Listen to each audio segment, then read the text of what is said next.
What's up, everybody? Welcome back to week 4 of the Mob Podcast. Yeah. It's me, your host, Caleb and Marlowe here. Got Marlowe Wax here. Yes, sir. Low. How you feel? Woke up 4-1. Yeah. I first lost On the wrong side. on the wrong side of the bed, but it's a new day, it's a new week. Mm-hmm. How you feeling? You good? I mean, I'll be lying to you, say I'm all happy and stuff, but you gotta keep it pushing, man. It's behind us now, but I'm locked in. I'm ready for this week of practice, but it's just this past Saturday was hard though. For sure. I think it's realistic to say that we shot ourselves in the foot. Yeah. Clemson, they're a good team for sure, but I feel like we didn't get the start we wanted, and then a team like that, you can't come out slow because it isn't like the week before Army. We still came out a little slow, and we were able to bounce back. But by the time we started getting the stops we wanted, scoring points, it's kind of too late by then, which is all a part of the game. So the reality is, we took our first loss, but I was upset Saturday. I'm pretty sure the whole team was. Yeah. Coach Babers, the whole staff was. Everybody, the locker room was silent. Everybody felt that in their as it chest. should be though after a loss. Nobody should really be smiling around after. Yeah, and it just hurts even more. Like Coach Baber said, it hurts even more that it was our mistakes. Exactly.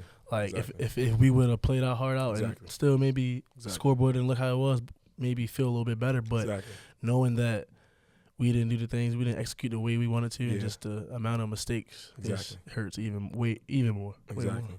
And they capitalized. Yeah. And you never get mad at it, but that's a part of the game. So Orange Nation don't.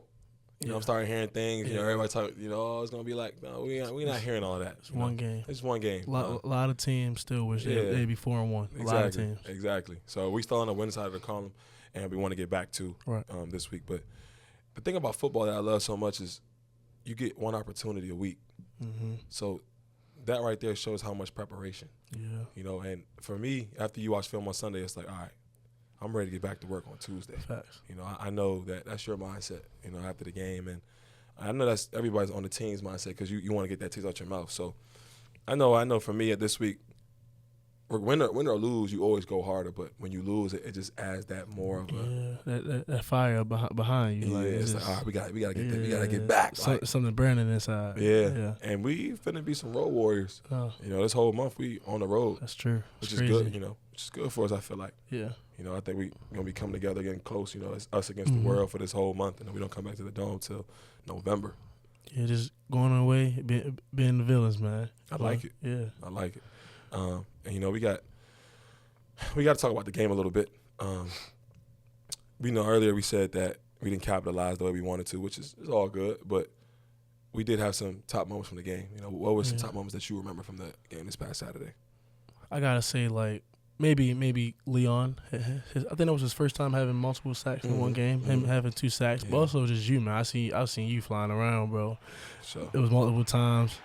Like, I think I'm about to make the play. You coming out of nowhere, boom, fast as ever making the play. But shout out to y'all two up front. Y'all was killing, man. Yeah. And let's talk about your sack though. We ain't gonna miss that little spin move, man. Nah, for sure. You moving a little fast sometimes, but you still ain't that fast though, bro. I don't hate, brother. You moving fast. Listen, I tell the linebackers all the time, I'm right. This summer runs, I'm right there with y'all. Don't do that. I don't know about the that. speed is there, bro. Don't you know what I'm saying? Don't sleep on me, but you looking a little swifty though. I like the little up and under, the little spin move. I like that. Nah, for sure. Me personally, I had some special people in the crowd. You did. I had some special people in the crowd that I wanted to play well in front of. But that was dope for me just to, have that type of game on a team like that. But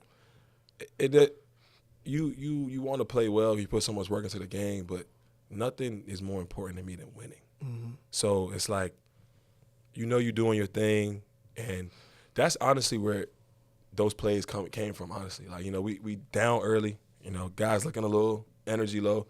You put it on yourself, like, I got to do something to get this thing going around, And, I think a lot of those plays I saw in practice, I saw on film, putting a lot of, time in and just seeing it before it happened. So I guess that's where that play comes from, too. But some top moments for me, again, like just a lot of, like you said, Leon, guys on defense making plays, all around the ball. Cinco, just doing what he does. Again, I think as a team, a top moment for me was off the field. That's probably what was one of the, at halftime. We brought everybody together and we just didn't want to lose focus. And it was just, and Bear was walked in like, you guys are. Yeah, who was it? It was me, you, and Hunter, right? Yeah. Standing up in the middle. And we brought guys together because that's what needs to happen. Football is such a player-led sport. You can draw it, like Coach Long be saying, like you can draw it up on the tape, you can draw it up on the film, but we got to go out there and do it ourselves. So that was the top moment for me, that I know I got a team that when stuff hit the fan, we ain't gonna quit. We want to keep fighting, and sometimes you don't get what you want, and that's life. Like that's why football is such a game of life for real. But moving forward, I think it's just dope to see guys fight like that. Again, like I said, Orange Nation, don't lose faith. It's still early. We're still 4-1. I don't know how I feel about how you feel about the crowd. Oh man, it was good. It was great. It was good, but I do believe that we can do better. Yeah, for sure though. I know Orange Nation can do better, with the attendance, and I feel like we should. I did see, like I was on campus last week with Smurf, and we're just walking around and just really just chopping it up, man. There were students came up to me that was like, yo, bro, like, we got this set up for Friday. We're going to be at the game. So I really appreciate everybody that bought into that, like the challenge last week of who we're going to come out, and stuff like that. So, but again, enough is good isn't good enough. Yeah. It was good, but we could be better, though. I want to speak on something I seen on Twitter, though, with a lot of fans. Yeah. It was a lot of fans. They had like this little bet going on, like this little challenge. It was one person started with, they were like, they noticed that there wasn't a lot of tickets being sold. They was like, they'll buy a family that maybe couldn't afford the tickets. Like they were saying, they'll buy single mom and her kid 2 tickets for the game. Mm-hmm. Then multiple people was like, yeah, I'll challenge it. I'll do the same thing. Mm-hmm. I'll do the same thing. I've seen like 10 people doing that. Yeah. So we got people like that though in Orange Nation. Yeah. We got families that will support us and all of that. But I just had to give them a shout out. That was big right there. Mm-hmm. No, for sure. I think that just goes to show that we have people that really care. Yeah. So I think I didn't even see that. Yeah, that was crazy. I didn't even see that. That's JB showed me it. It was crazy. That's dope. Just shout out to all those people that were doing that. And I feel like people should take that and motivate. We should definitely come together and just figure out ways to get people to the games. Even the away games. Yeah. I know it's not our house, but why not? Like it be a good feeling when you see that orange. When you see the orange in the crowd. Last year. Yeah, I felt like that was a home game. Yeah, it be fun. Yes. All right, Marlowe. We got a special guest today. We've been waiting on this one for a long time. And, wow. I'm glad he honored the commitment. I asked him a couple weeks ago, but he told me that after Clemson he got me, and I talked to him again, and he said I'm gonna honor the commitment, and I respect that about him. And that is Mr. Garrett Shrader. How you doing today, bro? How we doing, fellas? Good. That's good. All right, so Shrader, everybody knows you on the field. Everybody knows your face.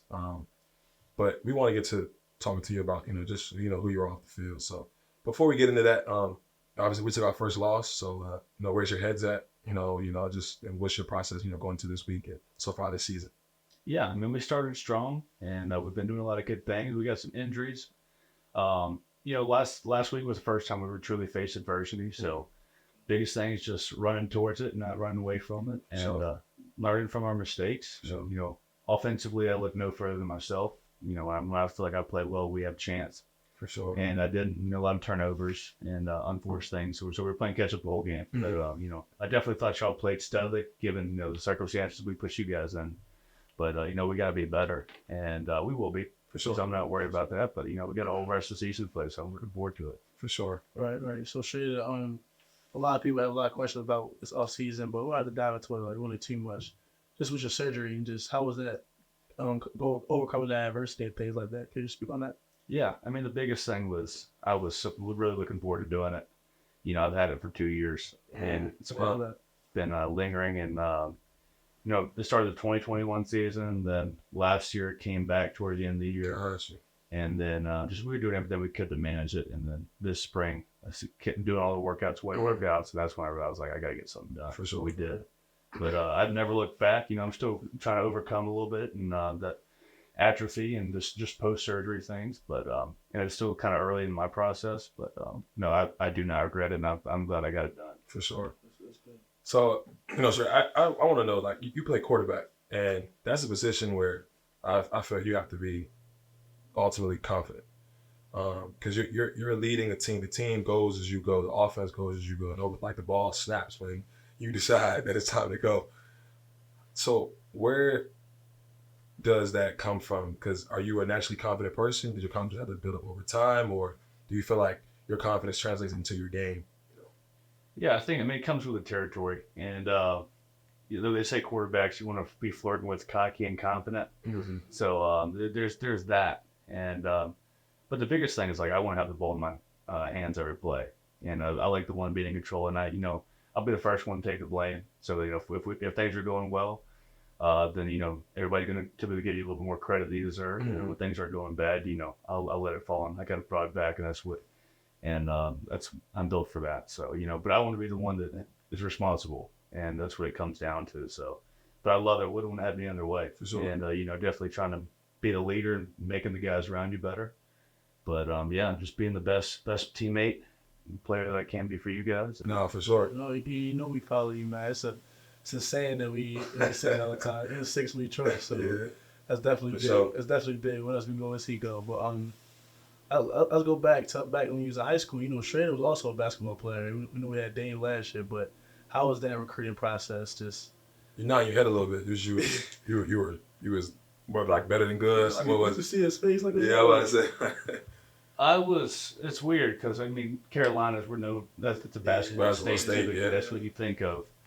And I had an offer to play basketball. Offer, I had a chance to go play there, but it's weird because you're a football player, but you're playing basketball because of your AAU school and all the summer stuff, spring stuff. I was a guard, and we had Steph Curry. I went to Steph Curry's high school, so we have a rich tradition there. But it's a weird dynamic, but I did love it, and I wasn't the best player, but I'm definitely I love the AAU stuff. So we know that you were at Mississippi State before Syracuse. So I know you were a quarterback there, and talk about your experience playing in the SEC, before coming to the ACC. And I gotta ask, which conference you think is better, ACC or SEC, But I just want to talk about your experience there first before we get into that, though. Yeah, that's why I went there. Coach Moore had recruited me, and he was at Penn State, the OC at Penn State. He got the job there, and I wanted to play against the best of the best. At least what I thought was at the time, and that's the SEC West, so you got all the, Bama, LSU, Auburn. You're playing against all those teams. So I started the LSU game, national championship team, playing against Joe Burrow. And Patrick Queen. I'll tell you, that was my Jamar Chase and all those guys. That was my welcome to the SEC moment. I pulled a little out. We ran a little zone play. I pulled it. I was running on the edge, and someone caught me from behind. I stood up. The guy that tackled me, he was like an inch taller than me. He was about 240. I said, "This dude just caught me." It was Patrick Queen.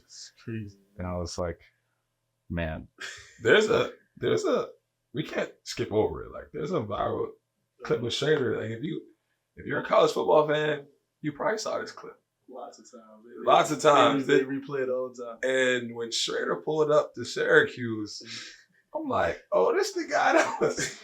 So there's a play where you run the ball, and you show your athletic ability, but it was just crazy. Like just what happened? Helicopter. Yeah, he was in the air for like 3 seconds, but still a great play, still a great run. But what was in your mind during that play? You were a freshman at the time, right? So in that play, I think if people don't know football, they know that clip. And every time I talk about it, they're like, oh, he was a guy. I'm like, yeah, that was him. Yeah, we were playing, I think it was K-State, and the kid who was starting at the time got hurt. So I came in at halftime. And at that point in the game, it was like a minute, 15 left. It was like 4th and 16. We were down by 4, so we needed to score. And so I was running around the scramble, and I decided to run it, and which was probably next time, but definitely throwing a Hail Mary. Yeah. But no, I was running. I was like, there's 3 dudes coming. I was like 7 yards from the stick, so I just dove for it. And I landed about a yard. I landed, I remember getting hit, and when you're there, you have no control over your body. Yeah. So I remember like seeing their sideline, seeing our sideline, and looking at the ground, looking up. I saw the sticks, so I stuck the ball out. Yeah. No, that play was hard, bro. I ain't gonna lie. What's the thing JBB said? That's what happened. Nah, that was a clip though, bro. That was a play. Yeah. So just why did you leave Mississippi State and why did you choose Syracuse? Yeah, so after my first year, that staff got fired, and so then we had Coach Leach come in, and that was the whole COVID deal. And COVID at the time. So he brought his guys in, and it was a competition, and we didn't have much with camp, but right when camp started, I tested positive for COVID. So I 2 weeks out of it. So I sat out for 2 weeks, came back, and I was 3 deep, and then there's kind of an uphill battle from there. And but the biggest thing, I told him, I was like, I'm gonna be on the field, and I knew I had it. It was for a year after. That was after the cold roast, so I did what I could to get on the field, and they kind of moved my position. I was flex. I was like an OG type player, just a little bit faster, better hands, better wiggle. That was a little shot. You just tried to shoot up. I was not having to play. But I played in every game, and we were 1-5 at the time. Mm-hmm. I was like, "Can I please just play quarterback?" I mean, can I please just play quarterback? That's crazy. Yeah, we were 1. If we were 1, it might have been a different story. We were 1-5, and I was like, "All right, I need to do what's best for me at this point." Mm-hmm. That was kind of the beginning of the end for a lot of guys left after that. Yeah, at Kobe, that was something. Remember our time. See, most people don't know we had the same Mississippi State at the time. We had the same record that Syracuse had here. Yeah. Oh, y'all were 1-10. Yeah. So when you came here in January and February? Yeah. January. February. 12 February. Yeah. Yeah. So how was that coming in? Did you enjoy it? Was the guy were we cool to you? Like, talk about that. Yeah, I mean, because you're expecting the same thing, coming to us, saw opportunity, and I knew it wasn't going to be easy. And, I really didn't want to come up here at first. It didn't make the most sense. It's an honest opinion. There's other places that, I had a little bit easier route to get on the field. Mm-hmm. And, but, it was just a God thing. The Lord was leading me here. And it was undeniable. I didn't know, and I still had like 10 days to commit. And I was talking to my dad. I was like, man, I'm going to Syracuse. He goes, is it going to change today? I was like, no. So I just went ahead and called everybody back and like, I'm committing. And I got up here, the big thing was like, I didn't know what to expect. I didn't really have much expectation, but coming off of 1-10, well, the biggest thing I knew when I got here, I was like, there was a lot of talent here. It was like, you would not expect, like I just wasn't expecting it. It was like, we made the SEC like, we're the best conference, whatever. Mm-hmm. Down here, there was a lot of talent. We got some studs on this team. And across the board at every position. But that was the biggest thing I recognized. I was like, there's something here. For sure. I love that. So we see where you are now, but 2 weeks ago we were talking about these plays that, he had the viral clip at Mississippi State, but 2 weeks ago we played Purdue and you went viral again. You always go viral. We gotta talk about that. So we were talking about in camp how you got us with that, those plays in camp. You would get us sometimes. We wish I get you back, but it was dope because I just remember we played Purdue and the fake, the first one. I remember the first one. I was like, oh yeah. I said, he got the ball Shrader. I was like that. So just what do you consider yourself, a dual threat pocket? Because I feel like you can do both. So what do you consider yourself as a quarterback? Yeah, I'm a passer first. I want to throw the ball, but I'm absolutely a willing runner. That's what it takes. Whatever it takes. I would rather not run the ball and get beat up, but if you undershot, sometimes you got. Yeah, you got to. And I'm still learning how to slide, take one body. Every single Sunday, you better start out Shrader needs to slide. Yeah. It ain't happening. But we know if Shrader get on the field, you're gonna get down the field though. So just talk about those plays, both those fakes was going through your mind. It was a long drive, and I was exhausted.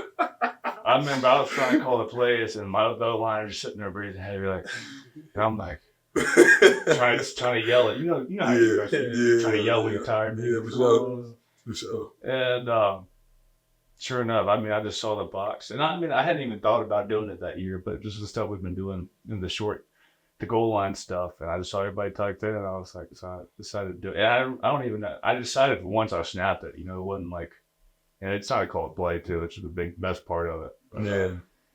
I was like, well, we need to get in the end zone. These guys are tired, so I just had to pull it off there. That's what's up. That's dope. Shrader, you talked about before you committed, the God helped you decide. I noticed something about you, and you're big on your faith. I always see you reading your Bible. You were at FCA with us. I kind of actually see you like when you're reading the Bible on the bus and stuff like that. Where does that relationship that you have with God come from? Did you grow up, believing in God, like your faith and all that? Yeah, I mean, I didn't grow up going to church, and I think my mom's more of the spiritual foundation, because that's how she grew up. But I would argue that I really wasn't saved till about a year and a half ago, and I went to a Christian school, and that's kind of where I've really had access to it and learned about ontologically how to argue for it. And you can't deny that there is a higher being. It's just plain to see, and you can see the laws of our universe, and it's just, and it's hard to deny. But the biggest thing was just actively put my faith in Him and trust in Him, but not the belief that the police had, and that's a big thing. And once I just had everything in my mind, just the way I was living, and I realized that most of the stuff that you our society is just a lie. And so, that's why I joke, I got a girlfriend now. You always hear me talking about getting married and all that stuff. Yes, sir. Just changed the way I live, man. Because I truly believe that it's true. And I believe that Jesus died for our sins. So that's why it's just changed everything about me. And but it's been awesome. And then that's the hope that I have in this life. And, I love playing football, but it's in Him first. That's where I put my hope. For sure. I love that, bro, because I'm definitely believing myself. It's just, seeing you actually with your Bible kind of motivated me. I remember, I think last week we were on the elevator and you were like, I'm about to do my devotional, and then I'm going to bed. I was like, that's what's up. That's dope over there. And they got this routine, So I'm a spiritual guy myself, so it's definitely just dope to hear that. But, Shrader, before, again, we appreciate you coming on the pod, but, we feel like, as the face, of the team, and, you're one of the biggest faces in Syracuse. I feel like, what's your message to the Syracuse community, like moving forward, for the rest of the year? If you have one message to tell the fans. It's not going to be easy, but we're going to get it done. And just have faith in us. We got the guys we need. We're battling, but we're going to do everything we need to. You got a good group of leaders, especially on this podcast right here. And, we're going to start going 1-0 every week. For sure. And it starts this week in Chapel Hill. Homecoming for you. Yeah, but we got everything we need. We just got to, it's not going to be easy though. So, but we're going to get the job done. For sure. Shrader, appreciate you, brother. Yes, sir. Appreciate you guys. Right. Appreciate it. We got UNC this week, and I'm looking forward to practice. Yeah. You looking forward to practice? I'm locked in on Tuesday, man. Mm-hmm. It gotta be, we gotta treat Tuesday like Saturday. For sure. We gotta be locked in, ready to fly around. We can't be like, all right, the game not close enough. We gotta be, because it starts then. Yeah. That first play, that first practice rep is getting us ready for Saturday. So for sure. I'm ready to fly around, have everybody fly around. Another good team, another great quarterback. Yeah. That we can get after. So, I want to go a little off the field real quick. I don't know if Orange Nation, you guys saw this, but myself, Marlowe Wax, and Justin Barron, we have a little competition going on. With this smoothie thing, and it's for 3 charities. Mm-hmm. My charity is for breast cancer awareness, because you guys know my mother passed away from breast cancer. Mm-hmm. Your charity? It's for Children's Hospital. And what is JB's charity? Same thing, Children's Hospital. Okay. So we had a smoothie competition. Why you got this little grin on your face right now? Like, I'm winning right now. But not by that much. Mine tastes the best. Yours is just in season. Like, people love the little pumpkin because it's fall and all that. You try to be a little smart and do that. You thought you was slick. No. But mine's really taste the best, though. Like, mine's can be all year round. Okay. We're going to set it like this. You guys get down to Purple Banana and try our smoothies out. And send us videos, send us clips of you with the smoothie. Tag us and we'll repost you. You might even catch one of us down there drinking a smoothie. So, it's all in fun game. It's all in fun. It's all fair and fun, and it's all love. We just want to do something to give back to a charity and community. For a good cause. Yeah, it's for a good cause. So, everybody just come out and support. Again, like we said, don't lose faith. We haven't lost faith. So if we haven't lost faith, neither should y'all. But again, just going into this week, it's time to work, and I think we know what we got to do, and we're going to get it done. So, Orange Nation, we just appreciate everybody who came out to the game Saturday. We know we didn't get the job done, but it's a long season, and we got work to do, and I know we're going to keep working. So. Yeah, see you in November. We'll be back in November. We need everybody there. Yes, sir. Appreciate y'all.